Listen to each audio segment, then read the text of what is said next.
I had muscle spasms in college when I played college football, and it just like Terry alluded to. Like the football player, that's right. So yeah, how bad is that? Yeah, it'll shock your whole body, and it's nothing to mess with. The fact that he had what Terry's describing, don't you think it'd be hard to get there, period, let alone in pajamas? Do you think that they put too much emphasis on that stupid big deal that he had pajamas on? He was coming from the hospital. He had to rush there.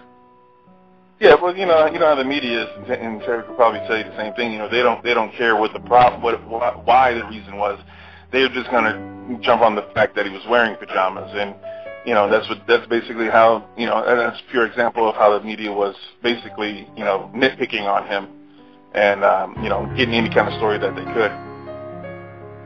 Terry, what's your take on that? Well, not only was it the media, I noticed, from being a former law enforcement officer for 20 years, that the prosecution, it was just, I couldn't believe some of the things that they had done to this guy. And they were publicly trying to humiliate Michael, and I firmly believe this was one of the times that they did, because he was in no shape to respond from a hospital bed with muscle spasms. Now, Terry, you were there in Santa Barbara. In your opinion, is it true about the rumors that Tom Sneddon had it out for Michael Jackson? I believe he did, just based on my personal observations. Absolutely. He violated all kinds of rights as it relates to search and seizure. I think it was a prosecutorial nightmare. I think he abused his power, and it was a bad deal. I've never seen anything like that. Even on hardened criminals that are recidivists, that have been in and out of prison, I've never seen people treated like that in court. How many sheriffs did they send there? The 70 sheriffs? Tom Ezra said, I believe? Yeah, it was 70 sheriffs. 70. Serial killers don't get that. Let Mike weigh in on that. On this, you know what? Listening to Mr. Jackson afterwards, it was kind of obvious that he basically was going after him, and maybe the sheriff was kind of going out to make himself a name. And it was just really totally blown out of proportion. We had watched, and we briefly talked to Mr. Jackson on a trip out to the East Coast about it. And I think basically people were just trying to. When you spoke about it, this was after he was acquitted, Mike? Yeah, this is after he came back from the Middle East. Okay. I'm just wanting, like I said, we just kind of briefly discussed it a little bit in the car. We were heading out to the East Coast, and it was just basically everybody kind of, can kind of get the assumption that these guys basically had it out for Mr. Jackson. They wanted, like Terry said, they wanted to humiliate him. Mr. Jackson's not a confrontational guy, and they were trying to get him as much as possible. Definitely too much going on in that whole little scenario. I can't comment too much on it because I wasn't there. Terry, I guess he can give you the more detail. But you were with Jackson, you were with Mike, so you had a feel. And like you said here right here on the show, you have a very good judge of character because you're a bodyguard. That's your job, right? Right. So you know what's going on. And I want to bring up, Mike, that show you were on with Diane Diamond and Brian Smith, Steve Manning, and the guy from Rolling Stones. Diane Diamond kept saying, like, pretty hard stuff, I would say, for a man that's passed away and a man that was acquitted. Your take? Absolutely. And I as I watched the video, I was getting a little agitated. I was trying to keep my cool as far as the way that she was taking it. I can see that. And we kind of had a brief discussion prior to that, and she, about, what kind of the things in which that we were going to be talking about. But, of course, when the camera goes rolling, she basically tried to pull out all the daggers and whatnot. And, I never really knew too much of her work prior to that, and really seeing the way that she really kind of went after him. And just like you said, after Mr. Jackson had already passed, it was distasteful to me. Terry, weigh in. I didn't really hear about the interview. I had experiences with Diane Diamond during the actual trial, and she had just a venom, and like she just hated Michael Jackson, and I don't understand. Sometimes I didn't. It was like, are these people just trying to represent their networks, and they have taken a position of he's guilty already before he's even tried and before the trial has been adjudicated, and it was just terrible. It's how a person could have that much venom and distaste and hate for a person that is so loving and kind and nurturing, and is so, he gives to charitable organizations, and he's never done anything. But it gets back to, I think, negativity and the pedophile thing that sells, especially with the biggest star in the world. Sells, right?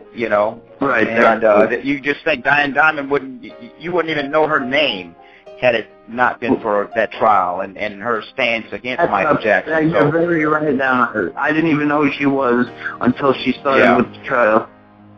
I had no idea who that person was. That was you want to begin? That was basically her big break right there, I guess. And he, just like what he said, she's very venom. I mean, and I saw a real conniving way about her as she was talking, because one minute, she's pulling out the daggers, and the next minute she's kind of, trying to act like, like that she really cared for Mr. Jackson. And, I hope she sleeps well at night.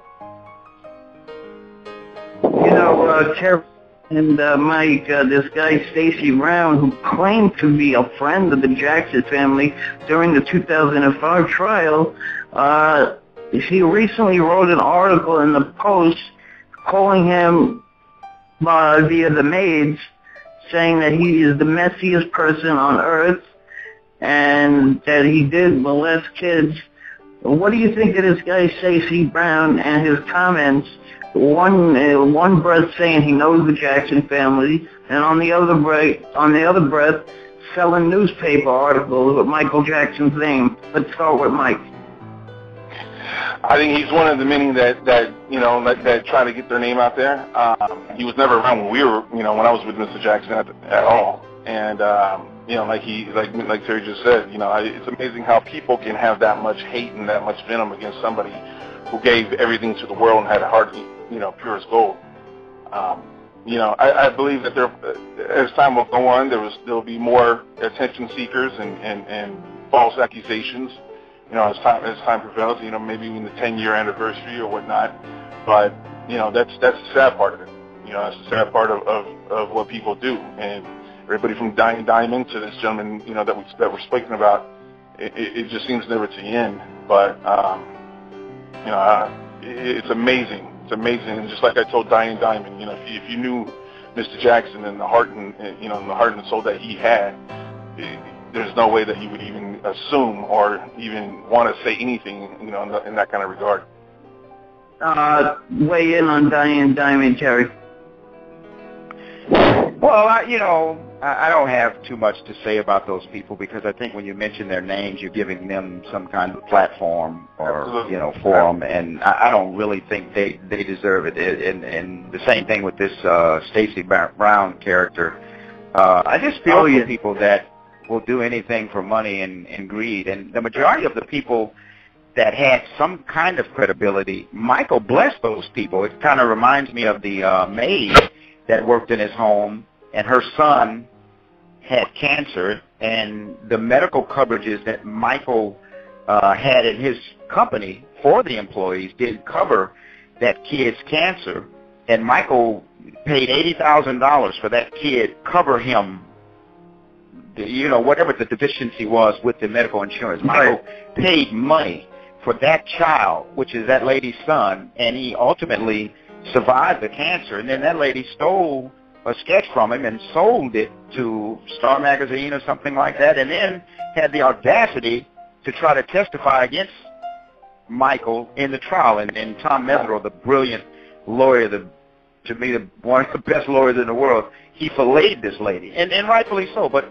people are terrible, man, when they are greedy and they don't love, and they do unto others as you would, absolutely not have them. It's just unbelievable what people will do, and this is not going to be the last of it. I think this Wade guy and this whoever this other character is that are coming up with these allegations.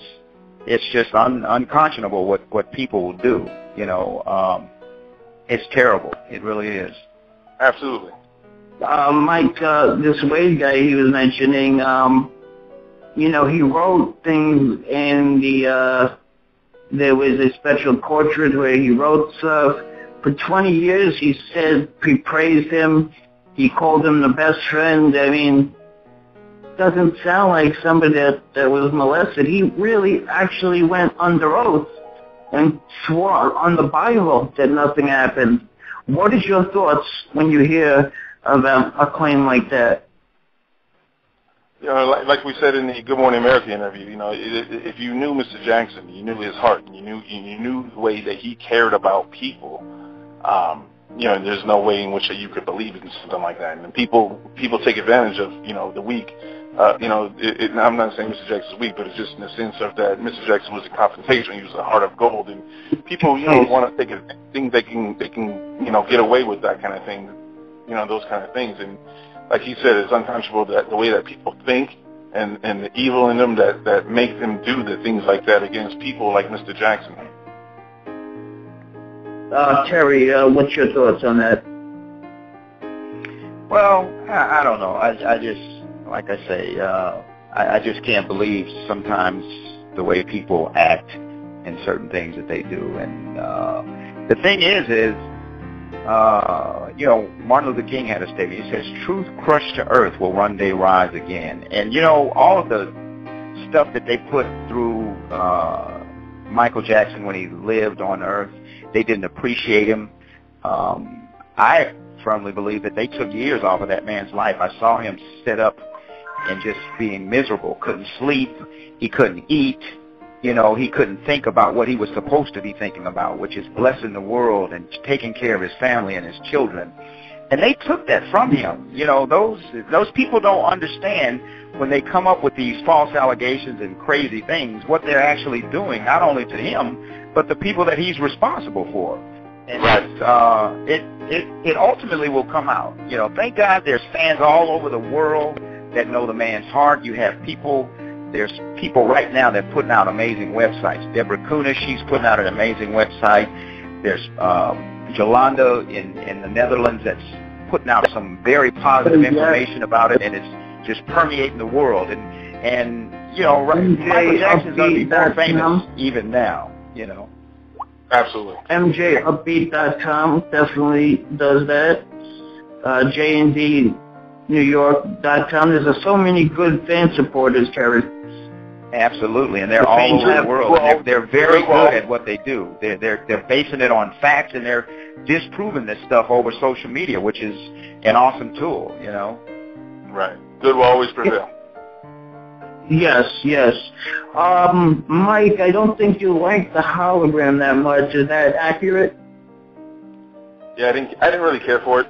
You know what I mean? It was just, you know, I when it comes to Mr. Jackson and the type of person he was and what he meant to the world, you know, people have to be very, to me, in my opinion, people just have to be a little bit more careful with his legacy, you know, and people are not taking it into their own hands to feel, you know, or to showcase Mr. Jackson a certain way or whatnot. To me, that didn't look like him. You know, maybe the thought was nice, but at the end of the day, you know, everybody has to be, you know, responsible for this man's legacy, and you know, that's why I just praise about the great things in which that he did, and keep it simple and things like that. Because who are we to put anything on this man's legacy as, you know, as time goes on? Terry, what about the thing they did, the hologram for MJ back a few months back? What was your thoughts on the whole idea? Whatever the show it was a show, and my wife is such a big fan. She loved it. And I saw I didn't really see it at length. I saw a little piece of it, but I saw the reaction of the fans in the audience, and they seemed to be thoroughly enjoying it. However, what I would do is I would leave it up to Paris, Prince, and Blanca and the family. And if they signed off on it, then who am I to say, you know,